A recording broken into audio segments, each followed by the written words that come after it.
I ara connectem amb la unitat mòbil. Endavant, Laia Bonet, des de les Rambles. Avui les Rambles han estat testimoni d'un fet inesperat. Un grup de manters ha fugit cap al metro com fa habitualment en veure arribar la policia. Una de les parelles de manters estava embarassada i ella s'ha trobat malament just quan entrava al metro. Tenia dolors de part i ha infantat el seu primer fill amb l'ajut d'una llevadora que casualment sortia del metro. Els companys manters que esperaven amb ells s'han apropat al punt on ha infantat.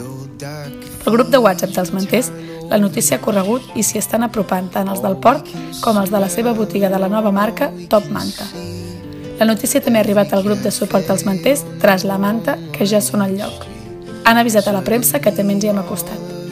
Amb el poc que havien recaptat aquell dia, han comprat entre tots menjar per la mare i coses per embolcallar el nadó que descansa sobre una manta. La policia, en veure la solidaritat i la gentada, es manté a distància i han decidit no intervenir. Al voltant de la boca del metro hi ha cada cop més gent. La ciutadania també s'apropa i porta coses. També s'hi han acostat algunes persones des del mosaic de Miró i deien amb emoció que la Rambla que havia conegut la mort fa uns mesos avui coneixia la vida. Estan buscant una casa adequada per la família aquests dies. Els han ofert un pis i demà ja hi podran anar. Tothom està content i la Rambla és plena de gent. Els manters estan venent altre cop.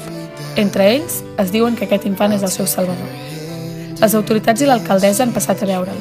Veient la resposta de la ciutadania, han decidit abordar definitivament aquest fet i volen trobar una solució el dia 6 de gener. Des de les Rambles, Laia Bonet per TV Betlem.